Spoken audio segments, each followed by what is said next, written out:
Our next loser is Marcus Freeman, which is interesting because Notre Dame picked up a big weekend win over BYU in Las Vegas.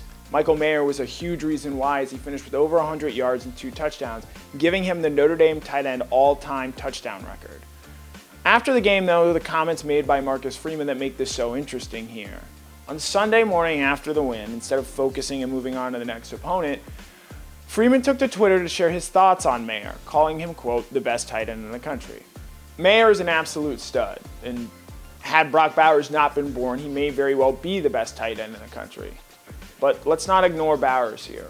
While Mayer has more catches on the season, 33 to 22, they each have 5 touchdowns, and Bowers has a yardage edge when you factor in Bowers' rushing ability, as Bowers has racked up 460 all-purpose yards to Mayer's 351.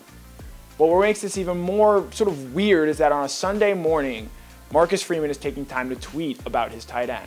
Imagine Kirby Smart ever doing something like that. Well, in fact, imagine Kirby Smart being as effusive in praise of Brock Bowers as Freeman was of Mayer.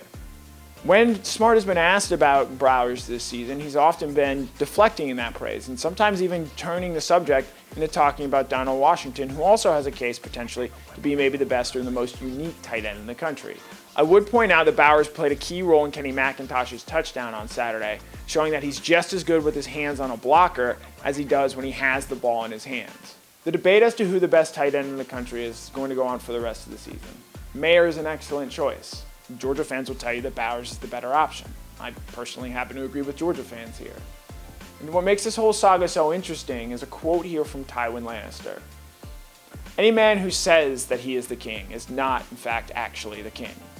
If you're having to tell people that you have the best tight end in the country as opposed to just trusting what they've put on the field, maybe Mayer isn't, in fact, the best country, and it's the guy in Georgia's uniform who Kirby Smart rarely praises because all anyone has to do is just watch how excellent Bowers has been on a week-in, week-out basis.